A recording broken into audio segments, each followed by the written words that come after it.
Dear viewers, hello and welcome to another United 24 special.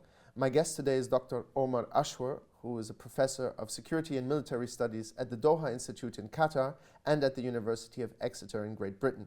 He's also a senior fellow of the Ilko Kuchenko Democratic Initiatives Foundation here in Kyiv. Dr. Ashour, welcome. Thank you very much. It's a real pleasure and honor to be here, and thank you for inviting me. We have entered one of the most difficult, if not the most difficult phases of the war. I mean, the front line is stagnating with a little exchange of territory, but still hundreds of people dying every single day. What needs to change from the Ukrainian side? I think for Ukraine, I believe Ukraine needs to do more of the same. You know, it will need more Western weapons, and it's already pushing for that. So this is the time for the West to provide what's needed and to listen more, especially in terms of the qualitative training, because many of the training that went before in terms of combined arms training was not what Ukraine exactly needed, and the way how to put it in a diplomatic way, the Western allies have not fought a peer or a near peer enemy since a very long time. When did NATO forces clear trenches in very complex or faces very complex defensive conventional army well entrenched, and they're trying to do this without air superiority, without air parity, you know? When did they do this? And therefore they need to listen more. They need to listen to the military observers from the Ukrainian sides, from the front lines. But Ukraine needs to keep on pushing. There's also one other thing that needs, I mean, we can go branch by branch, but in terms of air defenses specifically. So since the Western defense industries are not that much ready to supply large quantities, I think, and Ukraine has a lot of Soviet and Ukrainian systems, S-300s, Buk Ms, others, Tors, others. Sterlas. Many of these, and these munitions, many of it's produced in Russia, right? So Ukraine will need them in terms of the future. So where can you find these stocks? Look in the so-called global south. Countries from Vietnam in the east all the way to Algeria in the west, and many, Angola, you know, many other countries in the so-called global south have these munition systems. And we're talking here not about hundreds of tons, but probably hundreds of tons, hundreds of thousands of tons in terms of ammunition and systems. And Ukraine will need to either get those or prevent Russia from acquiring them, because now Russia is having half a million tons, at least half a million tons of ammunition coming from North Korea, and Ukraine has some munition from South Korea. So you know we're expanding the scope and the scale of the alliances. And in that sense, Ukraine needs more friends as well. Let's talk a little bit about the Israeli-Palestine conflict that culminated on the 7th October with a terrorist attack by Hamas on the civilian population of Israel, and has now escalated into, we can almost say, a full-scale war and ground operation in Gaza. My question is as to the potential Russian involvement. We have the head of Ukrainian military intelligence, Kirill Budanov, who said about the Hamas attack that only someone with experience in this theater of war here in Ukraine would be able to conduct such an attack. And now we also see a Hamas delegation that has traveled to Moscow in the following weeks. And at the same time, Israeli-Russian relations or cooperation on a military level in the Middle East were actually as strong as they hadn't been in a long time. So how do you make sense of it?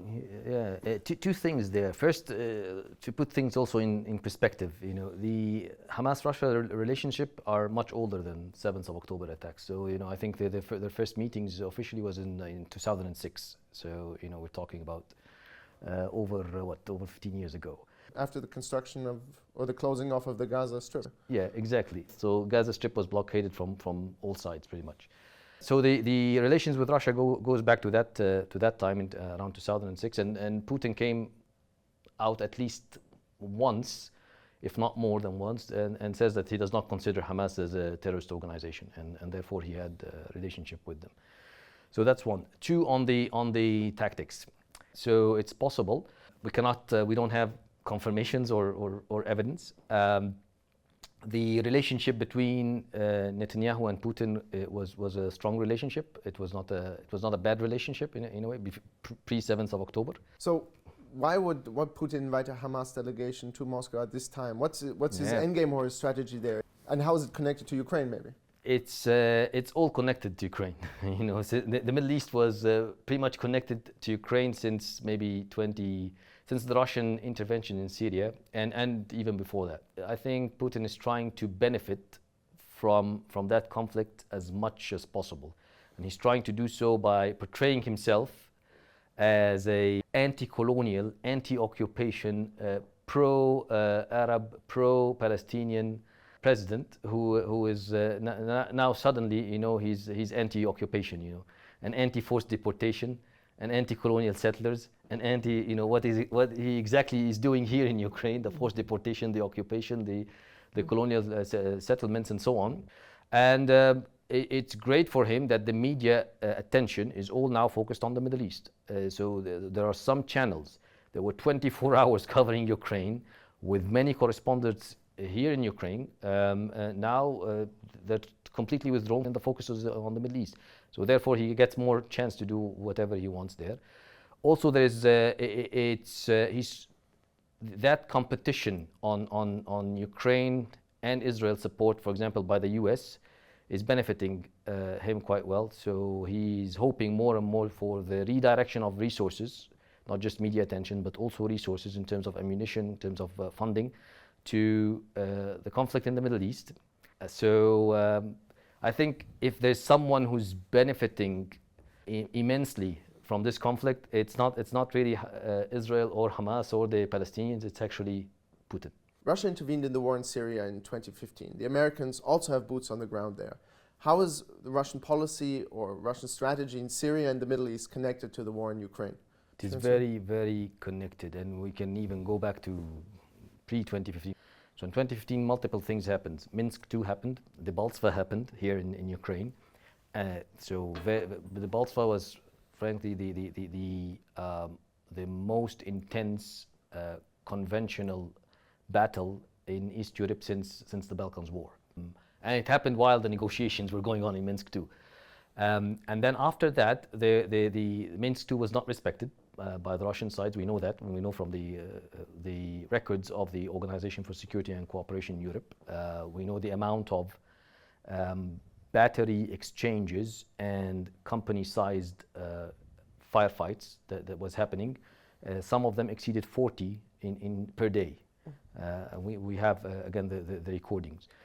When Mr. Putin was speaking to the Obama administration and with the West in terms of the Syria peace plans, you would find almost zero exchanges. So in the Donbass, you know, which was a message that zero exchanges of fire. Zero exchanges of fire, no fighting. So these 40+ battery exchanges and company-sized firefights that were happening in the Donbass after Minsk, they would not stop because of Minsk. They were stopping because he had talks with the West about Syria.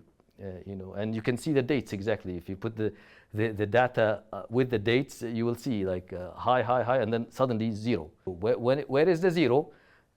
When he was speaking about Syria with the West and decided to have his peace plan multiple times there. Also, the Russian security and military planners and the advisor of Putin, I think they see it's this arc between Eastern Europe, Caucasus, Middle East is very well connected, and in many ways that has been the Russian thinking since the Tsarist era, that this is their backyard, their domain. Your book, How ISIS Fights, was recently fitted with a new prologue called How Putin's Army Fights Like ISIS in Ukraine. That's a bold statement. Explain yourself, maybe. Sure. So I'll go back a bit to 2016. I came here for a research project, and I was interviewing some of the soldiers who left Crimea, and they started to explain to me how Crimea fell in the hand of the Russian army. And I told them, I heard this story before. Back then, it was the story of Raqqa city in 2013, Syria. What was happening there was a series of senior infiltrations of both the regime and the rebel security structures by ISIS. And so it was a maskirovka in a way. A series of false front organizations, a series of explosions that were mysterious, and then kidnappings, assassinations of civilian leaders who can influence the population against ISI presence back then. And then also a more or less a series of psychological and information operations. And after finishing all this, the first time they took Raqqa in September of 2013, they just consolidated by force, by conventional force. They attained the victory by these mix of psychological infiltration, information operations, and a series of terrorist attacks. And then they secured the victory with conventional force. Fast forward to 2014 in Crimea, a series of destabilization operations, false front organizations, more or less attempting to infiltrate or successfully infiltrating security services, and after that trying to secure the victory with one of the largest air assault operations in the history of East Europe after 1945. And then after that, fast forward again to the Donbass, and then you see a series of, so ISIS were masters of IED warfare, of improvised explosive devices warfare. People forget, between January 2014, we have the data, till December 2015, the Russian-led forces and Russian-led forces in the Donbass used IEDs, including car bombs, over 600 times. So in less than 2 years, there was so basically a bomb every day. So also, and then fast forward to 2022, and you have here, according to the Ukrainian officials, over 18,000 IEDs and ordnance left around in Kyiv Oblast to cover the retrogrades, the retreats of the Russian forces, which is a very ISIS thing to do. But they left them in places like children parks, people's homes, houses, and so on. So just to inflict damage on the population as much as possible. Move on from the IED warfare to weaponizing sexual violence. ISIS attempted to weaponize rape and sexual violence and to destroy specific communities, including the Yazidis in northern Iraq. And we know the cases here. And the more you dig, the more you found out the amount in terms of the quantity, the sheer scale of sexual violations that happened in occupied territories, especially the liberated territories such as Kherson City. And also abusing religion in a way to weaponize it against the targeted populations. So what ISIS were very clever at is taking texts, religious texts out of or verses out of context, and then reinterpreting them, and then using multimedia to more or less sell them as if what they're doing is holy.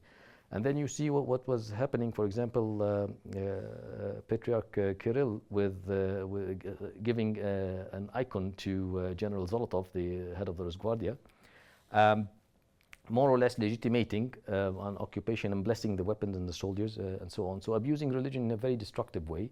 So if you put all this picture together, from the IEDs to the abusing religion to the sexual violence to the infiltration to the put all this and you know, destabilizing and then trying to secure with the conventional weapons, this is how ISIS basically controlled over 120 towns and villages and cities between southern Philippines to Western Africa.